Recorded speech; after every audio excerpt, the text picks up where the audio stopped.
اللہ تعالیٰ نے انسان کو جب تخلیق فرمایا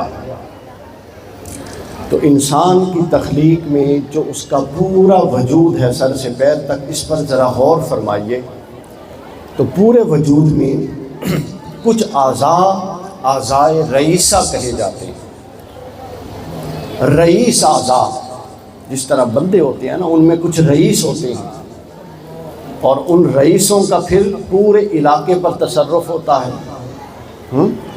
بندوں میں کچھ رئیس ہوتے ہیں اور ان رئیسوں کا پورے علاقے پر تصرف ہوتا ہے۔ ہمارے ہاں ایک عام قاعدہ ہے، تو اسی طرح اللہ نے ہمارے وجود میں کچھ اعضاء کو بھی رئیس بنایا ہے، اور وہ رئیس اعضاء باقی پورے وجود کو تصرف میں رکھتے ہیں اور آپریٹ کرتے ہیں۔ کرتے اعضائے رئیس اعضاء یا اعضائے رئیسہ جو ہے نا، کرتے وہ ہیں لیکن اس کی ایگزیکیوشن میں پورا وجود شامل ہو جاتا ہے۔ وہ رئیس اعضاء 5 ہیں۔ پہلی چیز جو اللہ تعالیٰ نے انسان کو غیر معمولی عطا فرمائی وہ عقل ہے۔ یہ 2-4 منٹ کا مقدمہ آپ سمجھیں گے تو اگلی بات پھر سمجھ آئے گی۔ پہلی چیز اللہ نے جو انسان کو عطا فرمائی وہ عقل ہے۔ دوسری چیز جو انسان کو اس سے متصل عطا فرمائی وہ حواس 5 ہے۔ 5 حواس، ہم دیکھتے ہیں، یہ حس ہے، ہم سنتے ہیں، ہم بولتے ہیں، ہم اپنا چکھتے ہیں، ہم چھوتے ہیں، یہ تمام حواس ہیں۔ پھر تیسری چیز اللہ تعالیٰ نے انسان کو روح دی، روح ملکوتی دی جو ہمارے اندر کار فرما ہے، اور اس روح کی بنیاد پر یہ سب کچھ قائم و دائم ہے۔ تیسری چیز اللہ تعالیٰ نے ہمیں نفس دیا، جس کے لیے قرآن نے کہا کہ فَأَلْهَمَهَا فُجُورَهَا وَتَقْوَاهَا، یہ جو نفس ہے اس کے اندر فجور بھی ڈال دیا گیا اور تقویٰ بھی ڈال دیا گیا ہے۔ یہ فجور اور تقویٰ کا مرکہ ہے۔ اور 5ویں چیز جو اللہ نے دی وہ قلب دیا، دل دیا۔ ان 5 کے کام کو سمجھنا ہے اور اس سے ہم نے آج کی رات کا پیغام اخذ کرنا ہے۔ عقل کا کام سوچنا سمجھنا ہے، ایسا ہی ہے نا، سوچ سمجھ کے فیصلہ۔ حواس 5 معلومات دیتے ہیں عقل کو، اور عقل ان معلومات کو پروسیس کر کے اس کے اندر سے نتیجہ اخذ کرتی ہے۔ تو لہٰذا عقل اگر صحیح کام کرے تو مثبت طرف جاتی ہے، غلط کام کرے تو منفی طرف جاتی ہے۔ تو اسلام یہ کہتا ہے کہ عقل کو مثبت طریق پر کام کروایا جائے، اس سے غلط کام نہ لیے جائیں، اس کے اندر غلط سوچیں نہ آئیں، غلط سوچوں کو جگہ نہ دی جائے۔ حواس 5 ہیں، سنتے ہیں، چکھتے ہیں، بولتے ہیں، دیکھتے ہیں۔ اسلام نے ایک حد بندی کر دی، اور قرآن کہتا ہے کہ خبردار یہ جو حواس ہیں ان تمام حواس پر اللہ کا پہرا ہے، تصرف ہے۔ ہر حس الگ طور پہ اللہ کے آگے جواب دہ ہے۔ تم دیکھ کیا رہے ہو، آزاد نہیں ہو، ہر دیکھے ہوئے لمحے کا اللہ کے ہاں جواب دہی ہے کہ کب دیکھا، کیوں دیکھا۔ وہ دیکھنا جائز تھا تو اجر ہوگا، ناجائز تھا تو گناہ ہوگا، سزا ہوگا۔ تم سنتے ہو، یہ سننا آزادی نہیں ہے کہ جو دل چاہے اور جو خواہش نفس ہو سنتے رہو، نہیں، اس سننے پر بھی اللہ نے ایک حد لگائی ہے کہ کیا سننا ہے اور کیا نہیں سننا۔ آپ دیکھیے ان حد بندیوں سے اللہ انسان کی شخصیت کو کتنا ستھرا کرتا جا رہا ہے۔ پہلے وہ، اب یہ 5 جو حواس ہیں نا جی، ذرا توجہ فرمائیں گے تو یہ حواس وہ دروازے ہیں جن سے کوئی باہر کی چیز اندر جاتی ہے۔ پہلا دروازہ آنکھ ہے، اگر آنکھ غلط دیکھ کر اندر ڈالے گی تو اندر گندگی جائے گی۔ دوسرا دروازہ کان ہے، کان اگر غلط سن کے اندر ڈالے گا تو اندر کان کے ذریعے گندگی جائے گی۔ قرآن نے اور اللہ اور اس کے رسول نے آنکھ پر بھی کچھ پابندیاں لگائیں، کان پر بھی کچھ پابندیاں لگائیں۔ پھر زبان ہے، اس کے ذریعے ہم لوگوں کو کتنا نقصان پہنچاتے ہیں، اللہ اور اللہ کے رسول نے اس پر بھی کچھ پابندیاں لگائیں۔ پھر اس کے بعد چھونا ہے، ہاتھ ہے، ٹچ کرنا ہے، اس کے ذریعے بھی ہم لوگوں کو دکھ بھی دیتے ہیں، تکلیف بھی دیتے ہیں، ہاتھ بھی اٹھاتے ہیں اور جائز اور ناجائز حرام کام کی طرف بھی ہاتھ بڑھاتے ہیں۔ تو اللہ نے کہا کہ نہیں، یہ بھی جواب طلبی ہوگی کہ کب کس طرف ہاتھ بڑھایا اور کیوں ہاتھ بڑھایا۔ تو گویا عقل پر بھی ایک حد بندی ہے، آنکھ پر بھی ایک حد بندی ہے، کان پر بھی ایک، بولیے آپ بولیں گے، کان پر بھی ایک حد بندی ہے، آنکھ پر بھی ایک حد بندی ہے، زبان پر بھی ایک، ہاتھ اور پاؤں پر بھی ایک حد بندی ہے۔ ان کو اس حد میں استعمال کریں گے تو یہ درست سمت جائیں گے۔ پھر اس کے بعد نفس آتا ہے۔ اللہ کے رسول نے کہا کہ اس میں دونوں چیزیں ہیں، مگر تم نے کیا کرنا ہے، تم نے اس نفس کو اتنا رگڑا دینا ہے، اس کو اتنا تزکیہ کرنا ہے۔ فَأَلْهَمَهَا فُجُورًا وَتَقْوَاهَا، میں نے اس میں فجور بھی ڈالا اور تقویٰ بھی ڈالا، مگر تم نے تقویٰ کے ماحول میں رکھ کے اس کے اندر سے فجور کو نکالنا ہے اور تقویٰ کے بیج کو پروان چڑھانا ہے۔ اور آخری اور اہم ترین چیز دی، اس کو کہتے ہیں قلب۔ اہم ترین چیز دی، اس کو کیا کہتے ہیں، بولیے نا، قلب، دل۔ تو دل بھی کچھ سوچتا ہے، سمجھتا ہے۔ تو دل کا وظیفہ ہے محبت کرنا۔ میں توجہ چاہوں گا اپنے نقیب صاحب۔ آنکھ کا اب پانچوں کا وظیفہ سمجھ لیجیے۔ آنکھ کا وظیفہ کیا تھا، دیکھنا۔ کان کا وظیفہ کیا تھا، سننا۔ زبان کا وظیفہ کیا ہے، بولنا۔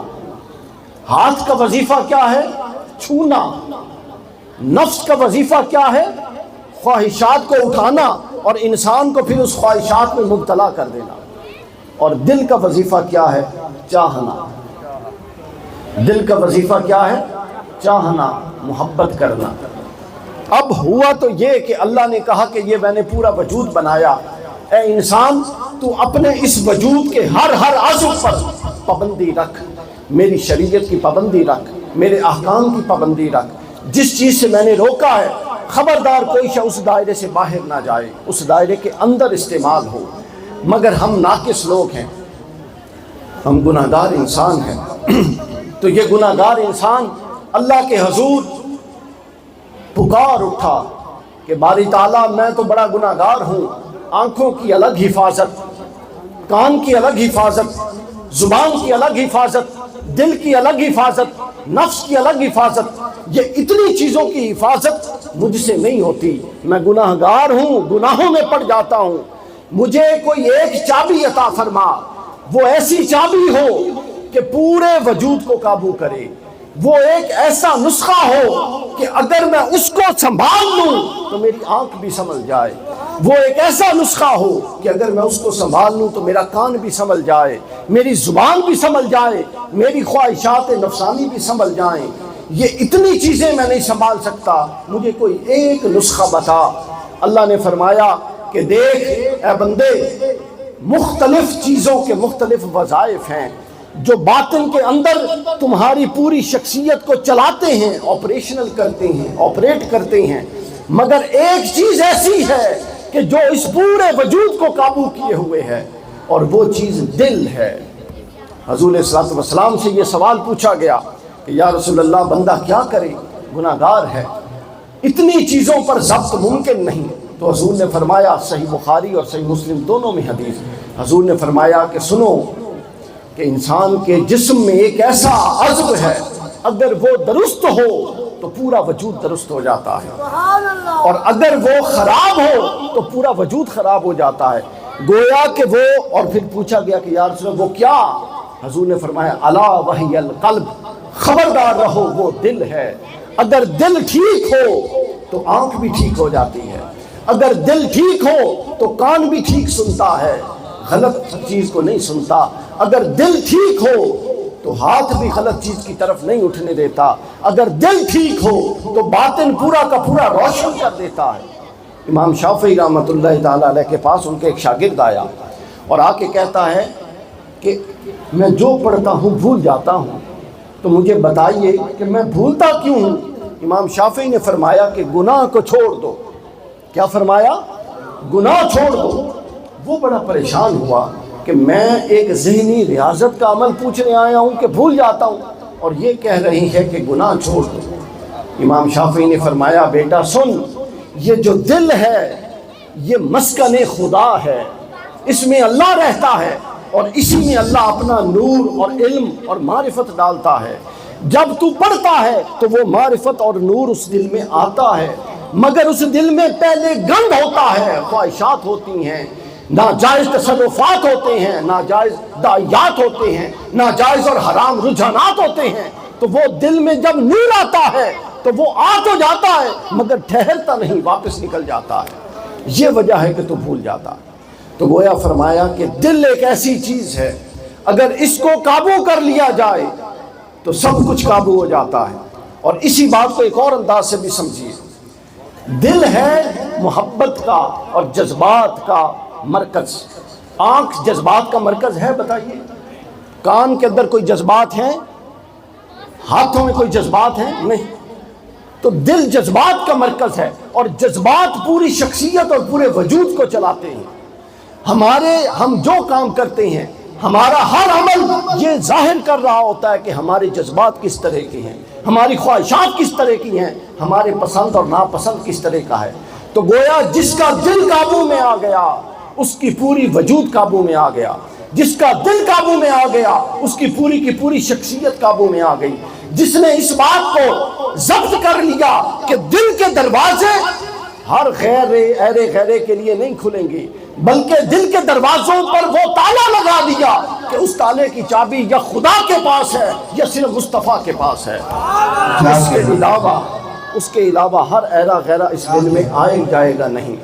تو جب آپ کی شخصیت اس درجے پر پہنچی، اب ہم یہاں سے ایک قدم آگے جائیں گے، جب آپ کی شخصیت اس درجے پر پہنچی کہ آپ یہ بات سمجھ گئے کہ آپ کے باطن کے اندر ایک عزم ہے، اس کو دل کہتے ہیں، اس کا وظیفہ جذبات ہیں۔ اگر آپ اس جذبات اور اس دل کے اندر آنے والے خیالات کو قابو کر لیں، ضبط کر لیں، اس کے اندر ناجائز چیزوں کو اٹھنے نہ دیں، تو آپ اپنے پورے وجود پر ضبط کر سکتے ہیں۔ جب آپ اس نتیجے پر پہنچے تو اگلا سوال یہ پیدا ہوا کہ باری تعالیٰ ہم نے دل پر ضبط کر لیا، ہم نے دل کے اندر ناجائز تصرفات نہیں آنے دیے، اب یہ بتا کہ یہ دل تو جذبات چاہتا ہے، ایک طرف یہ دل جذبات چاہتا ہے اور دوسری طرف تو کہتا ہے کہ اس کو جذبات سے عاری رکھو۔ اگر عاری رکھنا تھا تو جذبات کا مسکن کیوں بنایا، اور اگر جذبات کا مسکن بنایا تو پھر کس جذبات کا مسکن بنایا؟ تو قرآن کی طرف اور اللہ کی طرف سے ندا آتی ہے کہ اے انسان، یہ دل میں نے اس لیے نہیں بنایا کہ تو دنیا کی خواہشات کو لے کر اپنے اس باطن کے اندر پھرے، بلکہ یہ دل میں نے اس لیے بنایا کہ اس دل میں تو میرے محبوب کی محبت کو لے کر پھرتا رہے۔ چونکہ حضور کی محبت اگر دل میں آئی تو وہ ہاتھ سے بھی وہ کام نہیں کروائے گی جس کو حضور نہیں چاہتے۔ اگر حضور کی محبت دل میں آ گئی تو وہ آنکھ سے وہ نہیں دکھائے گی جس کو حضور نے دیکھنے سے منع کیا ہے۔ اگر دل کی میں وہ محبت حضور کی آ گئی تو وہ کان سے وہ نہیں سنائے گی جس کو سننے سے حضور نے منع کیا ہے۔ تو پھر یہ جو محبت ہے تو باری تعالیٰ دل تو مسکن محبت ہے، یہ تو محبت کی طرف راغب ہوتا ہے، تو پھر کون سی محبت ہے جو اس میں ڈالیں؟ تو اللہ تعالیٰ نے فرمایا اے انسان سن، تو 7 طرح کی محبتوں میں مبتلا ہے، تو 7 طرحوں کی محبتوں میں مبتلا ہے۔ یہ سورہ توبہ میں اللہ نے فرمایا کہ اے انسان قل ان کان آباؤکم وابناؤکم واخوانکم وازواجکم وعشیرتکم وامن اموال اقترفتموها وتجارت تخشون کسادها ومساکن ترضونها۔ اے انسان، تجھے 7 طرح کی محبتیں دی گئیں، تیرے ماں باپ کی محبت، پھر اولاد کی محبت، پھر بھائیوں کی محبت، پھر بیویوں ازواج کی محبت، پھر دیگر رشتہ داروں کی محبت، پھر فرمایا اس مال کی محبت جو تجھ کو بڑا عزیز ہے، پھر اس تجارت کی محبت جس کے لیے تو مارا پھرتا ہے، پھر فرمایا ان گھروں کی محبت جس میں تم رہتے ہو۔ یہ 7 محبتیں دیں اور فرمایا ان میں سے ہر محبت کا جذبہ، وہ چاہے بیوی کی محبت ہو، وہ چاہے مال کی محبت ہو، وہ چاہے اولاد کی محبت ہو، وہ چاہے باپ بھائی بہن کسی کی محبت ہو، اللہ فرماتا ہے کہ ہر محبت اگر دل میں رہی اور ایک حد کے اندر رہی تو وہ محبت جائز ہے، اگر وہ حد سے نکل گئی تو ناجائز۔ پوچھا گیا باری تعالیٰ وہ حد کیا؟ تو رسول اللہ نے فرمایا میں نے اپنا محبوب تمہیں بھیج دیا، اب میرے محبوب سے پوچھو۔ صحیح بخاری اور مسلم کی حدیث، جب حضور سے پوچھا گیا کہ یا رسول اللہ اب یہ محبتیں جو رکھنی ہیں ان میں حد بندیاں بتائیے، تو حضور نے فرمایا لا یؤمن احدکم حتی اکون احب الیہ من والدہ وولدہ والناس اجمعین۔ فرمایا سن لو، تم میں سے کوئی شخص اس وقت تک مومن نہیں ہو سکتا جب تک وہ مجھ سے اس حد تک محبت نہ کرے کہ اس کے ماں باپ کی محبت بھی نیچے رہ جائے، اس کے بیوی بچوں کی محبت بھی نیچے رہ جائے، اس کے اعزا و اقارب کی محبت بھی نیچے رہ جائے، حتیٰ کہ دنیا کے ہر فرد کی محبت نیچے رہ جائے اور اللہ اور اس کے رسول کی محبت بڑھ جائے۔ جب دل میں یہ کیفیت ہو کہ اولاد کی محبت بھی ہو مگر رسول اللہ اور اللہ کی محبت اولاد سے زیادہ ہو، ماں باپ کی محبت بھی ہو مگر رسول کی محبت ماں باپ سے زیادہ ہو، مال کی محبت بھی ہو، یہ فطری بات ہے، لیکن رسول اللہ کی محبت مال سے بھی زیادہ ہو، ہر فرد سے، ہر شے سے، دنیا و ما فیہا میں ہر شے سے زیادہ۔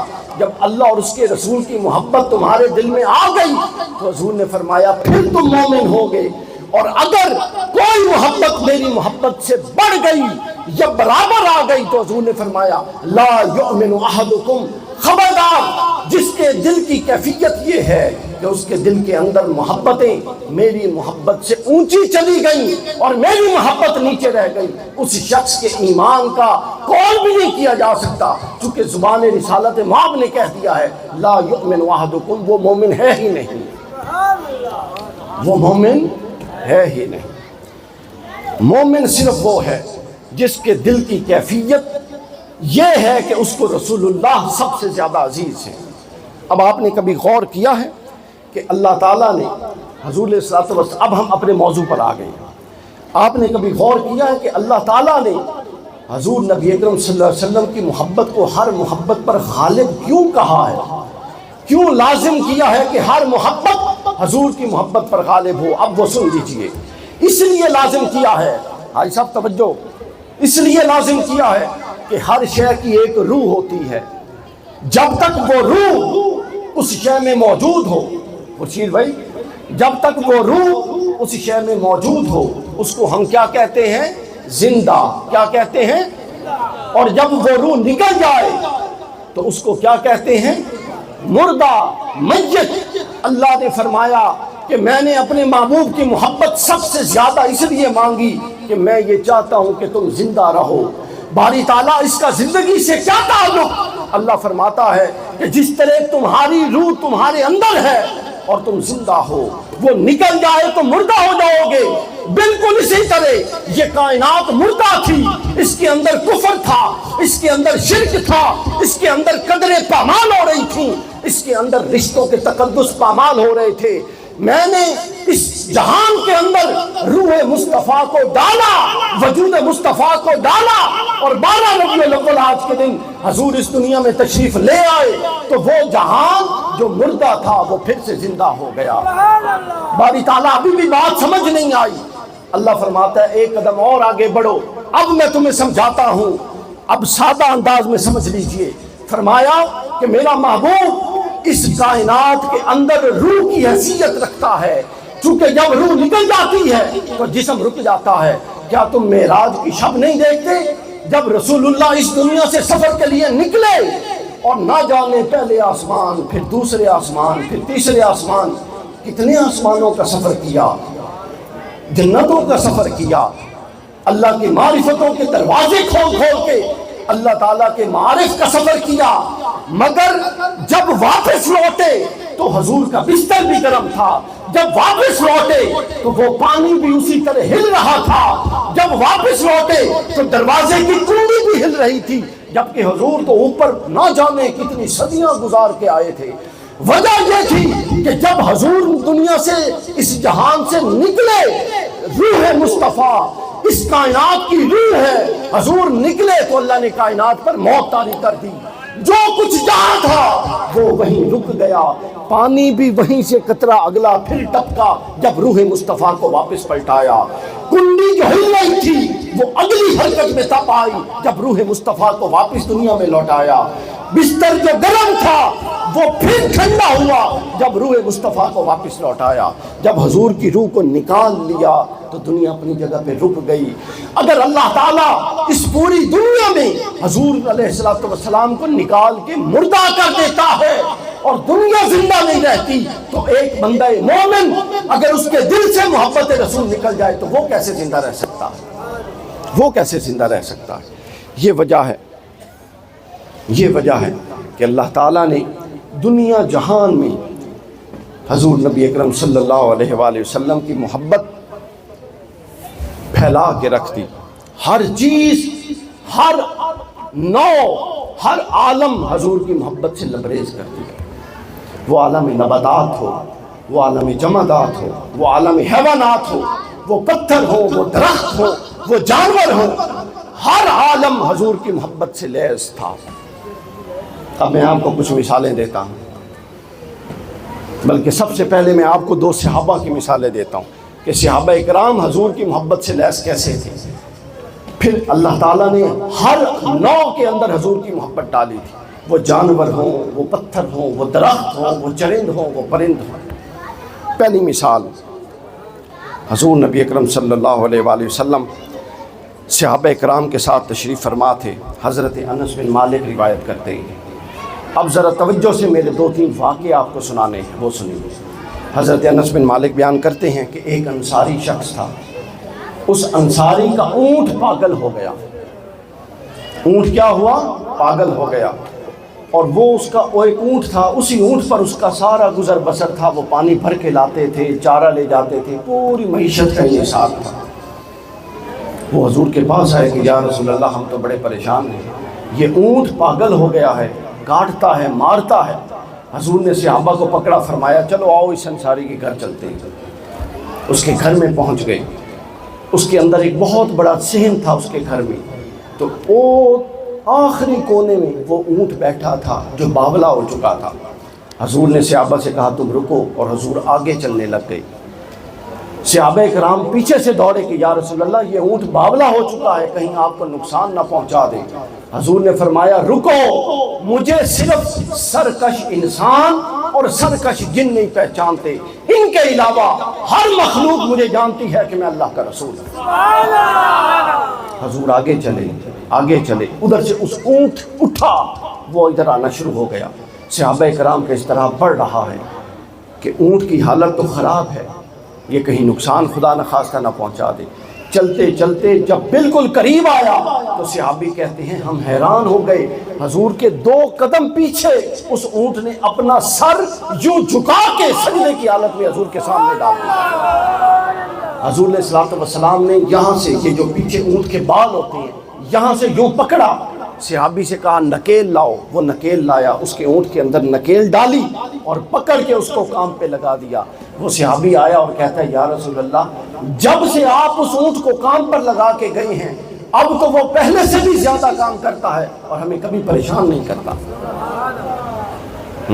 کبھی پریشان، اس اونٹ کو یہ لحاظ اور حیا تھا کہ مجھے کام پر لگا کر کون گیا ہے۔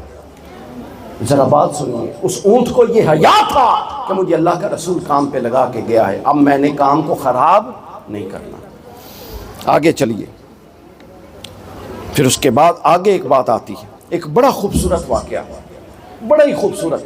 حضور صحابہ کرام کے پہلوؤں میں بیٹھے ہوئے تھے کہ ایک اونٹ، یہ بھی اونٹ کا واقعہ ہے، یہ ایک اونٹ بہت تیزی سے دوڑتا آیا اور وہ یوں اپنے ہونٹوں کو یوں کر کے رونے لگا، بلبلانے لگا، اور حضور کے کان، حضور کے چہرے انور اور کان کی طرف اپنا چہرہ یوں کر کے کچھ کہنے لگا اور یوں باں بلبلانے لگا۔ حضور علیہ السلام نے جب اس کا چہرہ دیکھا تو حضور کے چہرے پر ناراضگی کے آثار آ گئے، پریشان ہو گئے، غصے کے آثار آ گئے۔ صحابہ نے کہا کہ یا رسول اللہ یہ اونٹ کیا کہتا ہے؟ حضور نے فرمایا رکو، ابھی بتاتا ہوں یہ اونٹ کیا کہتا ہے۔ اتنی دیر پڑی تھی کہ پیچھے سے 3 بندے دوڑتے ہوئے آئے، وہ اس اونٹ کو ڈھونڈ رہے تھے، ڈھونڈ رہے تھے، تو آ کے پوچھتے ہیں کہ یا رسول اللہ یہ اونٹ ہم ڈھونڈ رہے ہیں، یہ 3 دن سے فرار ہے، ہمارا اونٹ ہے، ہمیں واپس کر دیجیے۔ حضور نے فرمایا بیٹھو، واپس تو بعد میں کرتا ہوں، پہلے ایک سوال کا جواب دو۔ انہوں نے کہا کیا سوال؟ حضور نے فرمایا اس اونٹ نے تمہاری شکایت کی ہے، اور جو اس اونٹ نے شکایت کی ہے وہ بہت بری شکایت ہے، وہ بہت بری شکایت ہے۔ جانوروں میں بھی یہ شعور تھا کہ وہ جب مشکل میں آتے تھے تو رسول اللہ کی بارگاہ میں پہنچ جاتے تھے۔ انہوں نے کہا کہ اس نے پہلی شکایت یہ کی ہے، یہ اس اونٹ نے بتایا ہے کہ یا رسول اللہ یہ مجھے چارہ کم دیتے ہیں، مجھ پر بوجھ زیادہ لادتے ہیں، اور جب میں تھک جاتا ہوں تو مجھے رکنے نہیں دیتے، چھڑیوں سے مار کے پھر چلاتے ہیں، چھڑیوں سے مار کے پھر چلاتے ہیں۔ اور پھر ایک دوسری روایت میں اس اونٹ نے کہا کہ یا رسول اللہ پہلے یہ مجھ پر بوجھ لاد کے کام لیتے رہے اور میں ان کے کام کرتا رہا، پھر میں نے میرے سے اللہ نے ان کو کئی اونٹ دیے جو میرے بچے تھے، یا رسول اللہ اب جب میں بوڑھا ہو گیا ہوں تو اب یہ پکڑ کے مجھے ذبح کر کے میرا گوشت کھانا چاہتے ہیں۔ تو حضور نے فرمایا کہ یہ اونٹ یہ تمہاری شکایت کر رہا ہے۔ ان تینوں نے کہا کہ یا رسول اللہ یہ منوان ایسا ہی ہے، ہم نے یہی پلان کیا ہوا تھا اس کے بارے میں۔ حضور نے فرمایا یہ بتاؤ کہ جو کوئی تمہیں فائدہ پہنچائے کیا اس کو اس کا ایسا اجر دیا جاتا ہے؟ صحابہ کرام نے عرض کی کہ یا رسول اللہ آپ بتائیے کیا کرنا ہے، یہ بڑے غور سے سننے کی بات، آپ بتائیے۔ حضور نے فرمایا یہ اونٹ مجھے واپس کر دو، میں خریدتا ہوں۔ اس صحابی نے کہا کہ یا رسول اللہ ہم یہ اونٹ آپ کو ہبہ کرتے ہیں، تحفہ دیتے ہیں۔ حضور نے کہا نہیں، تحفہ نہیں، میں اس کی قیمت دے کے اس کو خریدوں گا۔ حضور نے قیمت دے کے اونٹ خرید لیا، اور جب قیمت دے کے اونٹ خریدا تو حضور نے فرمایا اے اونٹ جا تو اللہ کی راہ میں آزاد ہے۔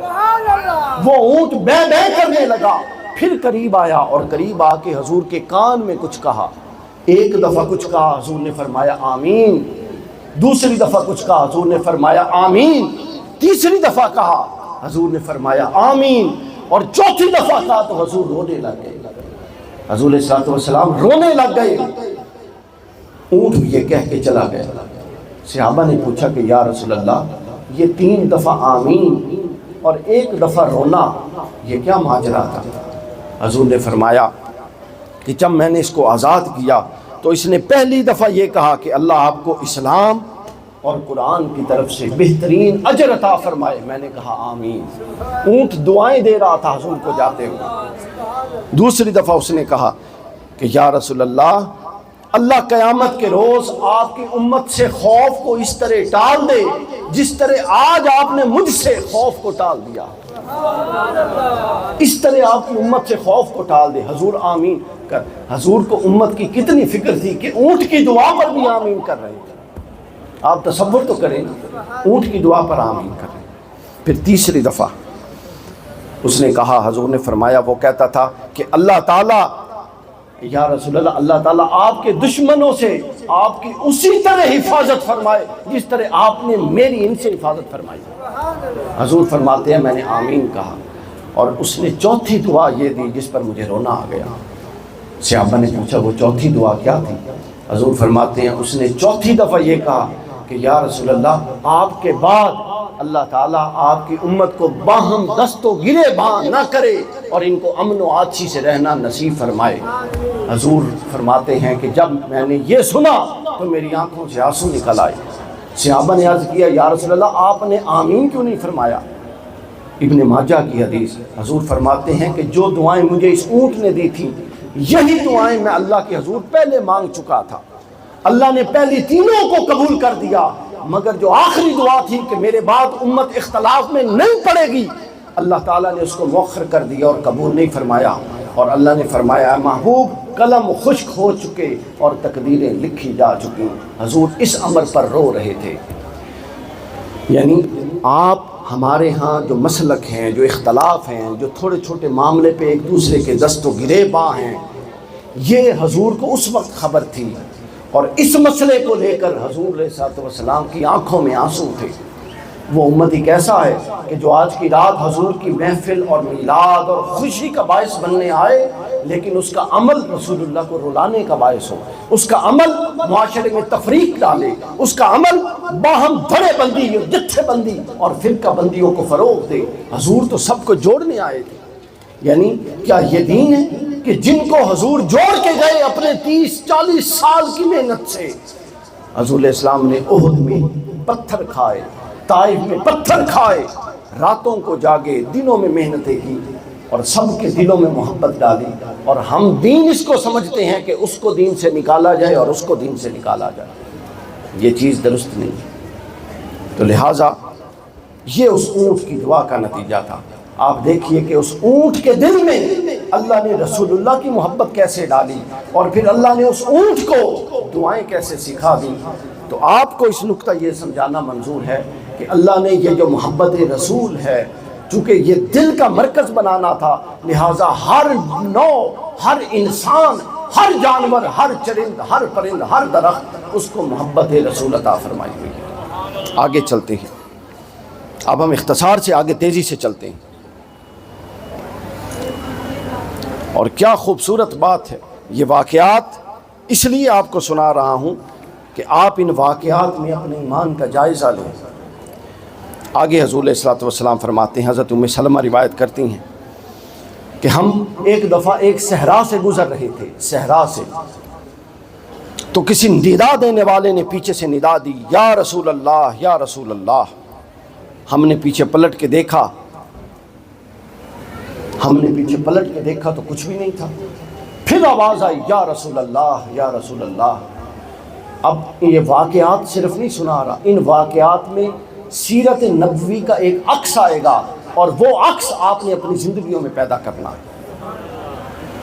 اس سے یہ بھی پتہ لگے گا کہ ہر جانور بھی حضور سے محبت کرتا تھا، اور حضور کی محبت کا تقاضا یہ ہے کہ حضور کی اتباع کی جائے، خالی محبت نہیں۔ تو کسی نے پیچھے سے پھر پکارا، یا رسول اللہ، یا رسول اللہ۔ حضور نے مڑ کے دیکھا، کوئی نہیں، دیکھا تو ایک درخت تھا۔ جب درخت کے اس طرف سے آ کے دیکھا تو اس کے پیچھے ایک ہرنی بندھی ہوئی تھی جو صدائیں دے رہی تھی، یا رسول اللہ، یا رسول اللہ۔ حضور اسلام اس ہرنی کے پاس آ گئے، اس ہرنی نے اپنا چہرہ آگے کیا اور حضور کے کان میں کچھ کہنے لگ گئی۔ حضور علیہ السلام اس ہرنی کے پاس کھڑے ہو گئے اور صدا دینے لگ گئے۔ تھوڑی دیر میں وہاں سے ایک شخص آیا جس نے اس ہرنی کا شکار کیا تھا۔ کیا کیا تھا؟ شکار کیا تھا۔ وہ شخص آیا، حضور نے فرمایا کہ اے شخص، یہ ہرنی جو ہے یہ ایک سوال کرتی ہے، ایک صدا دیتی ہے، اور یہ ہرنی یہ کہتی ہے کہ یا رسول اللہ، وہ سامنے جو غار ہے پہاڑ کے اندر، اس غار میں اس کے 2 بچے ہیں، چھوٹے ہیں، نومولود ہیں اور بھوکے پیاسے ہیں، اور اس شکاری نے مجھے قید کر لیا ہے۔ اگر آپ اس شکاری سے مجھے تھوڑی دیر کے لیے رخصت دے دیں، میں جاؤں اور بچوں کو دودھ پلا کے آ جاؤں۔ حضور نے اس شکاری سے یہ بات کی کہ اس کو جانے دو، یہ بچوں کو دودھ پلا کے آ جائے گی۔ اس شکاری نے کہا، چونکہ نیا مسلمان تھا، ابھی آداب نبوت سے اتنا واقف نہیں تھا، اس نے کہا یا رسول اللہ، اس بات کی کیا ضمانت ہے کہ یہ واپس آئے گی؟ یہ تو جانور ہے، اگر واپس نہ آئی تو میں کیا کروں گا؟ سبحان اللہ۔ آگے حضور نے پتہ کیا فرمایا؟ حضور نے فرمایا کہ تو اس کو جانے دے، جب تک یہ ہرنی واپس نہیں آتی اس کے ضامن کے طور پہ محمد رسول اللہ تیرے پاس بیٹھا ہے۔ حضور پاس بیٹھ گئے، وہ شخص حضور سے باتیں کرنے لگ گیا۔ اب حضور ایک جانور کے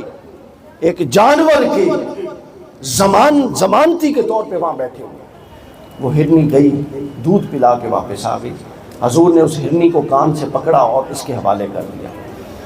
اب اتنی دیر میں اس کی کیفیت بدل گئی، اس شخص کی جس نے ہرنی کو قید کیا تھا، چونکہ تھا تو مسلمان نا، ابھی آداب میں پختہ نہیں تھا۔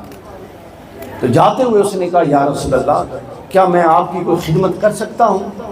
حضور نے فرمایا اگر میری خدمت کرنی ہے تو یہ مجھے تحفہ دے کہ اس ہرنی کو آزاد کر دے، تاکہ یہ جائے اور اپنے بچوں کے ساتھ رہے، اپنے بچوں کو دودھ پلائے۔ وہ شکاری تھوڑی دیر سوچتا رہا، اور اس کے بعد کہتا ہے یا رسول اللہ لیجیے آپ کے لیے میں اس کو آزاد کرتا ہوں، اللہ کے نام پہ آزاد کر دیا۔ اب اگلی بات سنیے، بڑی غور طلب بات۔ جب حضور کے حکم پر اس نے اس ہرنی کو آزاد کیا تو وہ ہرنی خوشی سے اچھل رہی تھی، خوشی، کبھی وہ اپنی اگلی ٹانگیں یوں رکھتی اور کبھی پچھلی ٹانگیں یوں رکھتی۔ اللہ نے اس ہرنی کے گویائی دی اور وہ کہہ رہی تھی اشہد ان لا الہ الا اللہ و اشہد انک محمد رسول اللہ، میں گواہی دیتی ہوں کہ اللہ ایک ہے اور میں گواہی دیتی ہوں کہ اے محمد رسول اللہ آپ ہی اللہ کے رسول ہیں، آپ ہی اللہ کے رسول ہیں۔ کیا فرمایا؟ آپ ہی اللہ کے رسول۔ تو ایک جانور جب مشکل میں آتا تھا تو رسول اللہ اس کے لیے مضطرب ہو جاتے تھے۔ ایک جانور جب مشکل میں آتا تھا تو ہم انسانوں کو پریشان کرتے ہیں اور اس سے ہمیں کوئی اضطراب نہیں ہوتا، اور کہنے کو ہم اللہ اور اس کے رسول کے بڑے عاشق ہیں، اور سیرت کے پاس سے ہم نہیں گزرے رسول اللہ صلی اللہ علیہ وسلم کی۔ آگے چلیے، اس کے بعد چند ایک چنیدہ باتیں آپ کے سامنے کرنی ہیں۔ اللہ تعالیٰ نے ہر جانور کے اندر حضور کی معرفت رکھی ہوئی ہے۔ یہ انسان ہے جو حضور کو ماننے کے باوجود حضور کی معرفت سے عاری ہے۔ ایک اعرابی حضور کی بارگاہ میں آتا ہے بڑی بے ادبی کے ساتھ اور آ کے کہتا ہے کہ اے محمد رسول اللہ۔ اس نے تو یہ لفظ نہیں کہا، وہ تو رسول نہیں مانتا تھا، اس نے کہا میں نے سنا ہے کہ آپ نیا دین لے کر آئے ہیں اور ہماری پرانی روایتوں کا مذاق اڑاتے ہیں۔ حضور نے فرمایا تو کیا کہنا چاہتا ہے؟ کہہ۔ اس شخص نے کہا کہ میں آپ کو رسول نہیں مانتا۔ حضور نے فرمایا کہ بتا تو چاہتا کیا ہے، تو کیا چاہتا ہے؟ اس شخص نے کہا، اس کے یہ جو بازو تھا نا جی، بازو، اس بازو کے اندر گو چھپائی ہوئی تھی، گو، جس سے ہم لوگ بہت ڈرتے ہیں، عرب تو اس کو کھاتے بھی ہیں۔ تو اس نے اس بازو آستین کے اندر کھلے وہ کپڑے پہنتے تھے تو گو چھپائی ہوئی تھی۔ جب حضور نے کہا کہ بتا تو کیسے مانے گا، اس نے یوں کر کے گو حضور کے آگے پھینک دی اور کہا کہ جب تک یہ نہیں کہے گی کہ آپ اللہ کے رسول ہیں میں نہیں مانوں گا۔ حضور نے فرمایا اگر یہ کہہ دے تو کیا تو مجھے اللہ کا رسول مان لے گا؟ اس نے کہا مان لوں گا۔ یہ کتنی حیرت کی بات ہے۔ اللہ تعالیٰ نے اس گو کو گویائی عطا کی۔ حضور نے اب گو کے ساتھ مکالمہ کیا، وہ بدو بھی کھڑا ہے اور صحابہ کرام بھی بیٹھے۔ حضور نے پہلا سوال کیا، فرمایا کہ اے گو اللہ کے حکم سے کلام کر، اور اے گو یہ بتا کہ تو کس کی عبادت کرتی ہے، کہ تو کس کی عبادت کرتی ہے؟ اس نے کہا کہ میں اس کی عبادت کرتی ہوں جس کا عرش آسمانوں پر ہے اور جس کی حکمرانی زمین پر بھی ہے اور سمندروں پر بھی ہے۔ حضور نے فرمایا ٹھیک ہو گیا ایک گروہ کو، اب اگلا سوال، اب یہ بتا کہ میں کون ہوں، میرا کیا تعارف ہے تجھے؟ تو وہ گو کہتی ہے کہ میں آپ کو جانتی ہوں۔ حضور نے فرمایا اگر جانتی ہو تو ان سب کو بتاؤ میں کون ہوں۔ تو وہ گو کہتی ہے کہ آپ اللہ کے رسول بھی ہیں اور خاتم النبیین بھی ہیں، اور میں یہ بھی بتا دوں کہ قیامت تک جو آپ کی تصدیق کرے گا اس عرش والے رب جس کی میں عبادت کرتی ہوں اس کی رحمتیں اس پر نازل ہوں گی، اور قیامت تک جو آپ کا انکار کرے گا اس عرش والے رب نے وعدہ کر رکھا ہے کہ وہ اس شخص سے اپنی رحمتوں کو اٹھا لے جائے گا۔ یہ بات ہو گئی، وہ شخص قدموں میں گر گیا اور کہتا ہے کہ یا رسول اللہ میں آپ پر ایمان لے آیا۔ اچھا اگلی بات سنیے، اس شخص کا قبیلہ مسلمانوں کے خلاف چڑھائی کر رہا تھا، وہ کئی 100 کا لشکر لے کر حملہ کرنے آ رہے تھے۔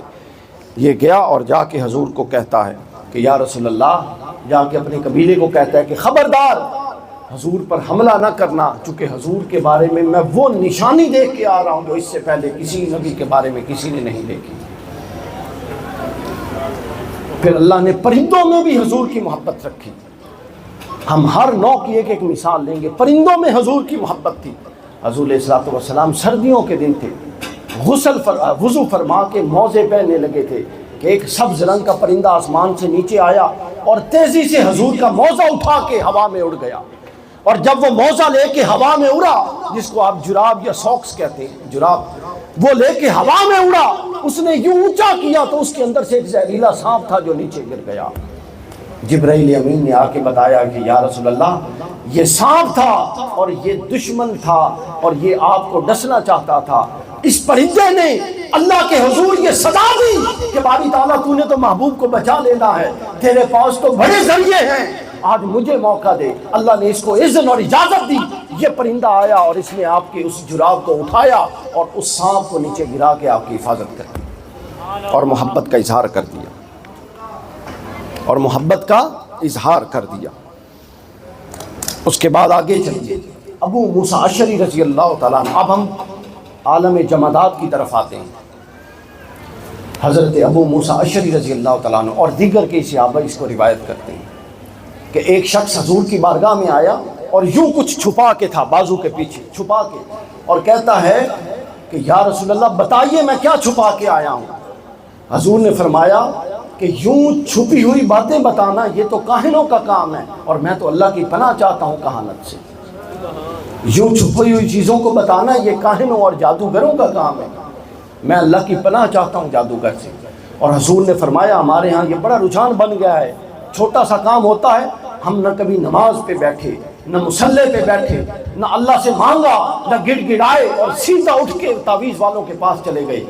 جو شخص، حضور نے فرمایا بخاری کی شریف کی حدیث، حضور کتاب الفتن میں، صحیح مسلم میں، ابن ماجہ میں، حضور نے، اور خواتین اس کو غور سے سن لیں، حضور نے فرمایا کہ اگر کوئی شخص کسی جادو کرنے کرانے والے کے پاس جاتا ہے اور وہ کوئی کلمہ کہتا ہے اور سننے والا اس کی تصدیق کرتا ہے کہ ہاں تو ٹھیک کہہ رہا ہے، حضور فرماتے ہیں جو کچھ اللہ نے مجھ پر محمد پر اتارا تھا وہ سب کا منکر ہو گیا اور دائرہ اسلام سے خارج ہو گئے۔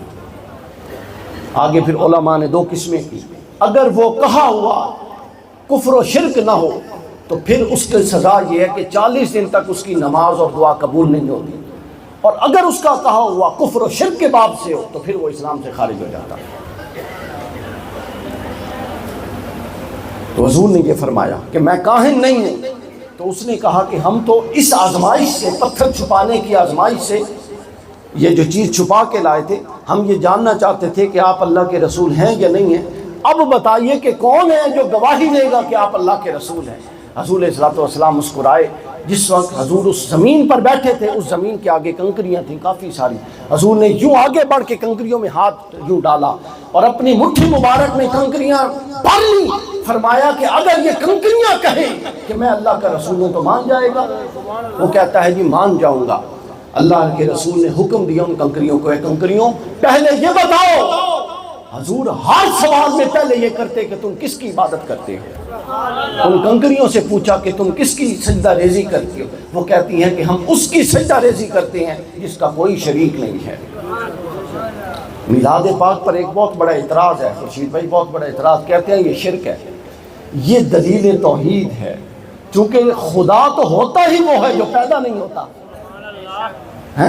خدا تو ہوتا ہی وہ ہے جو پیدا نہیں ہوتا۔ ہم حضور کا میلاد یعنی ولادت منا کے یہ اعلان کر رہے ہیں کہ حضور اللہ کے بندے ہیں، چونکہ خدا کبھی پیدا نہیں ہوتا۔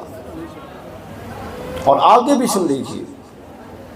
اچھا، اس کے بعد کیا ہوا؟ حضور نے یہ سوال کیا، انہوں نے کہا ہم اللہ کی عبادت کرتے ہیں۔ اس کے بعد حضور نے فرمایا میرے بارے میں کیا کہتی ہیں؟ انہوں نے کہا کہ آپ اللہ کے سچے رسول ہیں اور ہم آپ کی تصدیق کرتے ہیں۔ ان کنکریوں کی آوازوں کو سن کے وہ شخص اسلام قبول کر چکے تھے پورے کے پورے قبیلے۔ پھر ایک دفعہ ایک شخص حضور کی خدمت میں آتا ہے اور آ کے کہتا ہے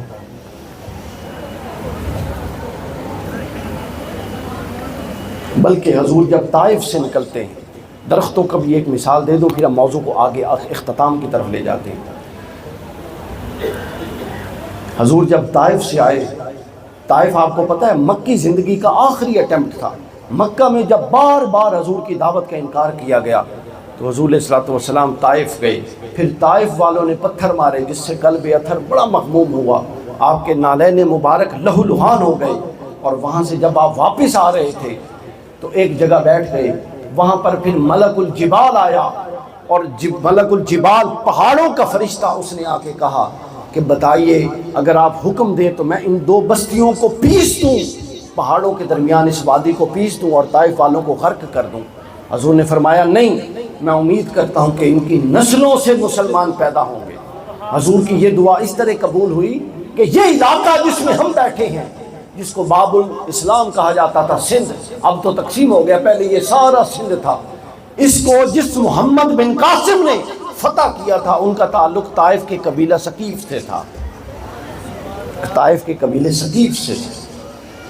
تو میں عرض کر رہا تھا کہ حضور طائف سے آ رہے تھے، قلب اطہر بڑا مغموم تھا، تو اللہ تعالیٰ جب حضور کا قلب مغموم ہوتا اللہ تسلی دینے کے لیے کچھ نہ کچھ نازل فرما دیتا۔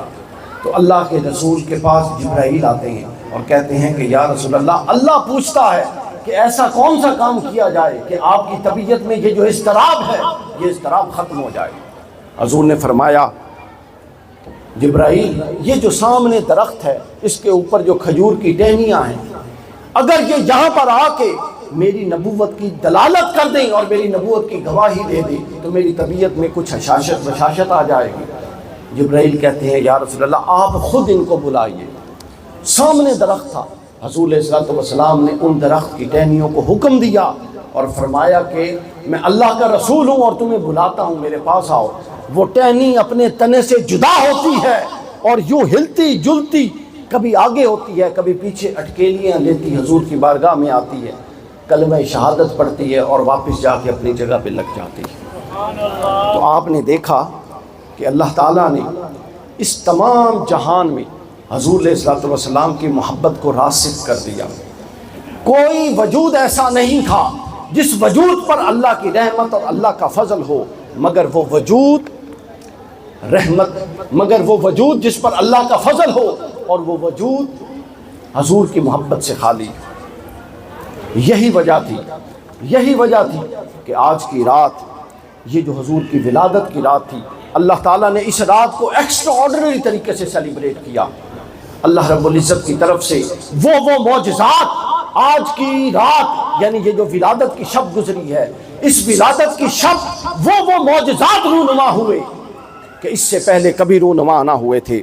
حضرت شفا، حضرت عبد الرحمن بن عوف کی والدہ، جو بطور داعیہ ولادت کے وقت حضرت آمنہ کے پاس تھی، وہ کہتی ہیں کہ جیسے ہی یہ شب طلوع ہوئی اور حضور کا تولد ہوا اور حضرت آمنہ کے وجود سے حضور میرے ہاتھوں پر تشریف لائے، وہ کہتی ہیں کہ حضور کے آنے سے، میرے ہاتھوں کا لمس کی وجہ سے، حضور کی برکت سے میری نگاہ کے اندر شام اور بصرہ کے محلات تھے۔ میں دائیں دیکھتی تھی تو شام نظر آتا تھا، بائیں دیکھتی تھی تو بصرہ نظر آتا تھا۔ جس وقت حضور تشریف لائے، اللہ نے دنیا کی رحمت، دنیا کی ظلمت اور تاریکی کو چھانٹ دیا تھا اور ہر طرف اندھیرا ختم کر کے نور کر دیا تھا۔ آگے وہ بیان بس اختصار کے ساتھ معجزات ولادت سنیے کہ صرف آپ اس کو سیلیبریٹ نہیں کر رہے، محبت رسول کو اور شب ولادت رسول کو اللہ تعالیٰ نے کیسے سیلیبریٹ کیا تھا۔ اس کے بعد حضرت شفا فرماتی ہیں پھر میں نے آواز سنی، کہا جا رہا ہے کہ ان کو دائیں طرف لے جاؤ اور دائیں طرف کی دنیا دکھا کر لاؤ۔ کہتی ہیں کہ پہلے مجھ پر روب طاری ہو گیا، پھر جب حضور کو لایا گیا اور میرے ہاتھ میں رکھا گیا تو میرا روب جاتا رہا، پھر آواز آئی کہ ان کو بائیں طرف لے جاؤ اور مغارب دکھا کر لاؤ، مجھ پر روب طاری ہو گیا، جب لایا گیا اور واپس لا کے میرے ہاتھ میں رکھا گیا تو مجھ پر وہ روب جاتا رہا۔ اس کے بعد وہ فرماتی ہیں، حضرت شفا بیان کرتی ہیں کہ اس رات اللہ تعالیٰ نے ہر فرشتے پر وحی بھیجی کہ اہل عرش ایک دوسرے کو مبارکباد دیں کہ میں نے اپنا محبوب دنیا میں بھیج دیا ہے۔ پھر فرماتے ہیں کہ اس رات اللہ تعالیٰ نے ملائکہ سے کہا کہ 3 جھنڈے لگاؤ، ایک جھنڈا بیت المقدس پہ، ایک جھنڈا عرش معلیٰ پہ اور ایک جھنڈا کعبے کی چھت پہ۔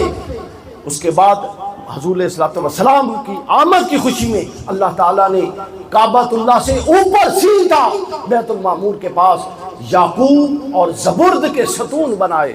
حضور جب معراج پر گئے تو حضور نے جبرائیل سے پوچھا، جبرائیل عرش پر یہ ستون کس لیے؟ فرمایا یہ اللہ نے آپ کی ولادت کی خوشی کے دن بنوائے تھے۔ یہ جس طرح آپ نے فانوس لگا رکھے ہیں، اللہ نے اپنی شان کے لائق فانوس لگائے تھے۔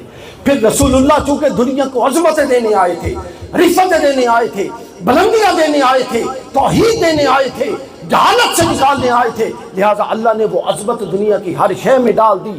اللہ کا حکم ہوا کہ اس پورے سال ہر حاملہ عورت بیٹا جنے گی، کسی کو بیٹی نہیں دی۔ اللہ کا حکم ہوا کہ ہر پہاڑ اپنی سطح سے بلند ہو گیا، چونکہ رسول اللہ آ رہے تھے تو حضور کی بلندی، حضور علیہ الصلوۃ والسلام کی بلندی اس بات کی دلیل تھی کہ اب پہاڑ بھی بلند کر دیے جائے۔ امام سیوطی نے لکھا ہے کہ سمندروں کی لہریں جو تیزی سے چل رہی تھیں، جب حضور کی ولادت ہوئی اللہ نے ان لہروں میں ایسی طغیانی دی کہ وہ اپنی روٹین سے اونچی ہونے لگ گئیں۔ جو ہوائیں چل رہی تھیں ان کو وہ طغیانی دی کہ وہ اس سے تیز چلنے لگ گئیں۔ سمندر کے اندر جو مچھلیاں تھیں ان کو اللہ نے حکم دیا وہ ایک دوسرے کو مبارکباد دینے لگ گئیں، حتیٰ کہ آسمان کے فرشتے اور آسمان کے تارے سیدہ آمنہ کے گھر کے اوپر آ گئے۔ حضرت شفا کہتی ہیں کہ مجھے یوں لگنے لگ گیا کہ یہ سب حضور کے گھر کے اندر ہمارے اوپر نہ گر جائیں۔ یہ وہ وقت تھا جب حضور نبی اکرم صلی اللہ علیہ وسلم کی ولادت ہوئی۔ کعبۃ اللہ کے اندر 3 دن تک لرزہ طاری رہا اور ہر وقت لات عزا منات یہ کہتے تھے کہ اب ہماری کوئی نہیں سنے گا، اب وہ آ گیا ہے، اولین بھی جس کے لیے خلق ہوئے تھے اور آخرین بھی جس کے لیے خلق ہوئے تھے۔ تو لہٰذا آج کی شب آپ لوگوں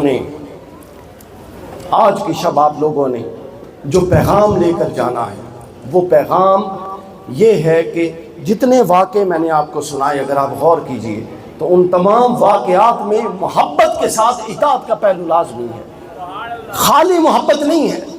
اگر اونٹ نے محبت کا اظہار کیا تو محبت کے ساتھ اطاعت کی، اگر گو نے محبت کا اظہار کیا تو محبت کے ساتھ اطاعت کی، اگر درخت نے محبت کا اظہار کیا تو محبت کے ساتھ اطاعت کی، اگر کنکریوں نے محبت کا اظہار کیا تو محبت کے اظہار کے ساتھ اطاعت کی۔ تو گویا جتنے نے محبت کا اظہار کیا اس کے ساتھ اطاعت بھی کی۔ تو محبت اطاعت کے بغیر نامکمل ہے۔ یہ نہیں ہو سکتا کہ آپ محبت رسول کا دعویٰ کریں اور اطاعت رسول کا آپ کے ساتھ تعلق بھی نہ ہو۔ حضور پر 3 دن وحی رکی، 3 مہینے وحی رکی تھی، 3 سال وحی رکی تھی۔ فطرت میں پہلی وحی آئی، اس کے بعد دورانیہ پڑ گیا تو حضور فرمایا کرتے تھے کہ یہ 3 سال مجھ پر اتنے شاہ گزرے کہ میرا دل چاہتا تھا میں پہاڑ پہ چڑھ جاؤں اور وہاں سے اپنی جان دے دوں، اور عاشقان رسول 3 سال قرآن کو اٹھا کے ہی نہ دیکھیں۔ تو یہ کیسی محبت ہے؟ حضور قرآن سے دوری برداشت نہیں کر سکتے تو آپ قرآن سے دوری کیسے برداشت کر سکتے ہیں؟ تو جب تک آپ محبت رسول کے ساتھ سیرت رسول کو نہیں ڈالتے، محبت رسول کے ساتھ اطاعت رسول کو نہیں ڈالتے، اس وقت تک محبت کا کاملاً مفہوم ادا نہیں ہو سکتا۔ آخری حدیث اور اس کے بعد بات ختم کر رہا ہوں۔ امام دیلمی نے مسند الفردوس میں بیان کیا کہ قرآن مجید کو علامات کبریٰ ہیں، علامات کبریٰ قیامت کی، کہ قرآن کو آخری دور میں اٹھا لیا جائے گا، قرآن کو اللہ تعالیٰ اٹھا لے گا۔ توجہ فرمائیے، قرآن کو اللہ اٹھا لے گا۔ تو جب قرآن پہلے آسمان، دوسرے آسمان، تیسرے آسمان پر پہنچے گا تو قرآن چھوٹی بکری کے بچے کی طرح روتا ہوا جائے گا۔ وہ کہے گا ربی ربی، پہلے آسمان پر، دوسرے آسمان پر، حتیٰ کہ تیسرے آسمان، 7ویں آسمان پر پہنچ جائے گا۔ قرآن 7ویں آسمان پر اللہ ربی ربی کہتا پہنچ جائے گا۔ 7ویں آسمان پہ اللہ قرآن کو جواب دے گا اور کہے گا کہ اے قرآن، میں نے تو تجھے زمین پہ اتارا تھا، تو واپس کیوں آ گیا؟ قرآن مجید اللہ کے حضور ایک جملہ بولے گا، بس وہ جملہ آپ کو سنا کے گفتگو ختم کر رہا ہوں۔ قرآن مجید اللہ کے حضور کہے گا کہ باری تعالیٰ تو نے تو مجھے اس لیے بھیجا تھا کہ مجھ سے ہدایت لی جائے اور میرے صاحب کی سیرت پر عمل کیا جائے۔ تو قرآن کہے گا باری تعالیٰ یہ مجھے پڑھتے ہیں ولا یؤمن بی، اور کوئی مجھ پر عمل کرنے والا اب زمین پر نہیں رہا، لہٰذا میں واپس پلٹ آیا۔ تو قرآن پر آپ نے پڑھنا بھی ہے اور اس پر عمل بھی کرنا ہے۔ سیرت رسول آپ نے محبت رسول بھی پڑھنی ہے اور اس پر عمل بھی کرنا ہے۔ ادب رسول بھی پڑھنا ہے اور اس کو زندگی میں بھی اپنانا ہے۔ اگر یہ ادب، یہ سیرت، یہ محبت زندگی سے دور رہی اور صرف واہ واہ کی حد تک، نعروں کی حد تک رہی، اس نے آپ کی زندگیوں کو نہیں بدلا۔ آپ اگر بے ایمان اور خائن ہیں، محبت رسول رکھ کے بھی بے ایمان رہے تو پھر محبت رسول کا کیا فائدہ؟ آپ اگر کاروبار میں 2 نمبری کرتے ہیں تو محبت رسول میلاد کروا کے بھی 2 نمبری کرتے رہے تو اس محبت کا کیا فائدہ؟ آپ اگر لوگوں کی حق مارتے ہیں تو یہ میلاد کروا کے بھی حق مارتے رہے تو اس کا کیا فائدہ؟ آپ اگر دوسروں کے حقوق ان کو ادا نہیں کرتے اور میلاد کروا کے بھی ادا نہیں کرنے تو اس کا کیا فائدہ؟ تو لہٰذا جب تک آپ سیرت نبی کو اپنی زندگی کا حصہ نہیں بنا لیتے، اس وقت حضور علیہ الصلوۃ والسلام کی بارگاہ سے جو توجہات ہیں، جو عنایات ہیں، اور جو آپ کی سیرت مبارکہ کے اثرات ہیں، یہ آپ پر کما حق وارد نہیں ہو سکتے۔ اللہ تعالیٰ سے دعا ہے کہ ہمیں محبت رسول کا بھی حصہ وافر عطا فرمائے، اور محبت رسول کے ساتھ اطاعت رسول کا بھی حصہ وافر عطا فرمائے۔